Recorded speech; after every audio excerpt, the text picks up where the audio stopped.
Welcome back to the reality, guys. I'm your host, Billy Blinks, here to talk the two-part season finale. This is the Amazing Race 37. Make sure you like to subscribe here, TikTok, Instagram, Twitter, all of your amazing race coverage, all your CBS reality coverage. We will be here for the live Survivor 48 finale next Wednesday night. Make sure you check out our review immediately following the finale. And if you're an Amazing Race fan, go back, check all the seasons. We've done about 5 or 6 seasons, full recaps, all included. Just go find the playlist and you'll be there. All right, everybody. Like I said, two-part finale here. I'm going to focus mostly on the conclusion, focus on leg 12 for the most part. Full spoilers ahead, everybody. We are going to talk winners right off the bat. Congratulations, Carson and Jack, the nerdy gamers. Shout out there. Really appreciate that. They were very consistent throughout the entire race, especially in the early legs going into the middle. Very middle of the ground, towards the top, consistent finishes. Middle of the race is really, in my opinion, where they really found their stride. Multiple wins. Also, literally coming from last to first within a leg, beating out the brothers in the needle in a haystack challenge. Probably the turning point of the season, right? They're either losing and going home, or maybe this is what jumps us off to winning. And it was what turned out to lead them off to winning. Performed great in the final two legs in Porto and in Miami, respectively. So, again, congratulations to the winner. There's a lot more to talk about, though, than just the winners here, right? And I do want to touch on some of the major points that got us to this finale. Really, mainly going back to the end of leg 11, really the last two challenges in Porto. The notably the Castle Medieval Challenge, right? Let's talk about a tale of two husbands here in leg 11 and also really in the race as it is. Shout out, shout out, shout out to Josiah. What a king. The dude supported Alyssa, even though she legitimately was blowing it on the archery challenge on the horse. It definitely was harder than it looked. So shout out to Alyssa and Josiah, fellow Philadelphians. Really think that they represented well. I thought they were awesome. It was great to see partners grow throughout the amazing race. I think everyone knows where I'm going with this, though. Jonathan, you can kick rocks, dude. I don't care. I'm willing to give people the benefit of the doubt. There's episodes. I'm married myself. Brian's also married. There are so many frustrating arguments you have with your wife and or partner that probably don't need to be said, need to be done. And a lot of times, us as guys, we're a bunch of cranky pants.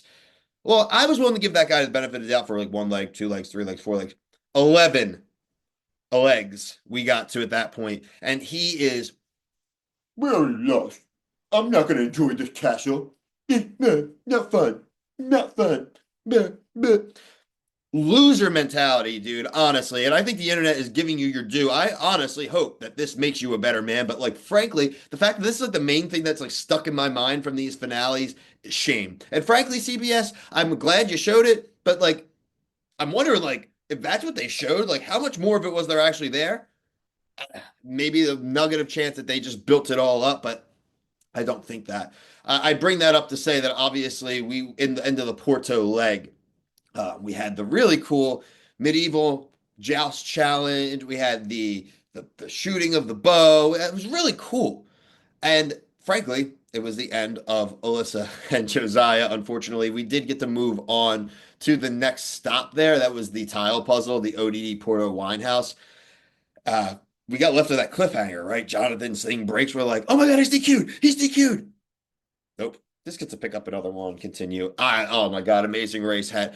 That's where you use the production to jump in and say, oh, that's the rule, actually. If you break your tool, you're out. Could have been such an awesome, awesome, awesome end to a piece of crap, man. You're a piece of crap during that whole thing. It just really sucks. It really does. Uh, let's go back to the beginning, though.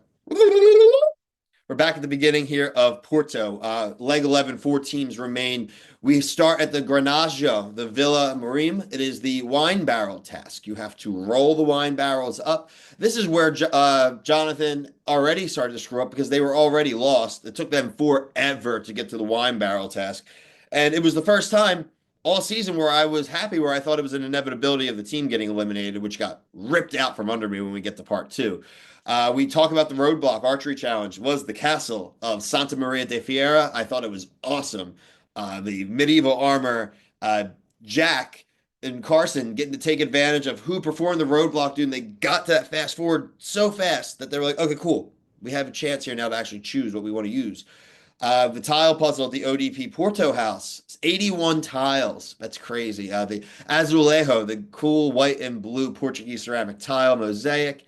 It depicted the pit stop location, which was really cool. It was, frankly, it was the clue, which I really liked. Uh, all the other teams, for the most part, really just held position. They went through. You had your option of the order to go. That's in the next leg, but just the idea that for a penultimate leg, I understand they left us with a cliffhanger. I think that cliffhanger would have been much better suited to actually be a 1 week cliffhanger and not just a 1 night cliffhanger. And I'm usually a guy that doesn't want the cliffhanger. So for me to actually want that, that kind of shows. Unfortunately, like we said, Alyssa and Josiah were eliminated. We went into the finale with Carson and Jack, Han and Holden and Jonathan and Anna. We moved to Miami, Miami Beach. Shout out our buddy Logan. I'm pretty sure he was there during the finale. If not, he had given us a shout out during it that the race would be ending. So we actually avoided social media there not to catch any of the spoilers. They arrived in Miami. They went to the Crandon Park. The teams took a speedboat across Biscayne Bay in order to receive their next clue. The scramble tasks, everybody. I think scramble tasks need to come back more in the Amazing Race. I think if you had 3 to 4 of those, I think from a viewing experience, it's great. I like not knowing that, like, hey, maybe this person's doing really well at this, but this other one's really long, and maybe they should have went to this one versus that one first. The race doesn't allow a ton of choices right now, and I really think that frankly, going into a 38th race, 39th race, 40th race that we're barreling towards, I know the game isn't going to fundamentally change, but just to add a little bit more, that they already showed us this season that they're willing to do roadblocks, advantages, everything, every single leg.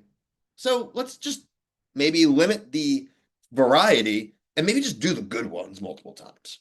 Uh, During that, then, so these were the 3 tasks. It was the sailing task. You had to learn how to sail an Optimus dinghy across 6 buoys. There was the jet ski task, which was like the flying jet ski water thing. Really cool. You had to hold yourself up for a minute. And then there was also a paddleboard task. You had to use the paddleboards to collect the flags representing countries visited during the race. I really think that the water, it's funny that water jet ski holding up for a minute really ended up being the thing that decided the race. You won that challenge, you basically won the Amazing Race because the other ones, the scaling task and the paddleboard task, were relatively straightforward. There was no real ground to make up per se, unless you were dead starting at the same time and maybe you were a little bit of a better swimmer or paddler. The jet ski, though, gunning in there and getting it done quick, that's what gave Carson and Jack the win. We moved over to the Domino Park Challenge. I thought the clue was really cool, holding the domino. They had to put the assembled pattern together with the 3 pieces from the 3 legs to know to go to Domino Park. Once they went to Domino Park, the final task was identified. They had to get the arranged baseballs labeled with the cities they visited during the race. Big puzzle. I thought that was really cool. Obviously, then giving us our great flashbacks from a season of ups and downs for sure. But I do believe that one of the strongest teams, that being Carson and Jack, deserved the win. They crossed the pit stop at Lone Depot Park, aka Miami Marlins Park. Everyone's there. We got to see some of our fan favorites, some of the great moments from the season, moment of the season. Well, they're not my friends anymore. Shout out Scott and Lisa. But overall, guys, I thought it was a great season. Brian and I really appreciate our small, amazing race crew that stuck with us throughout the years. I know there's ups and downs of this race, but we love the show. We love you guys as a community. So just want to say for myself and Brian, thank you so much for watching this whole season.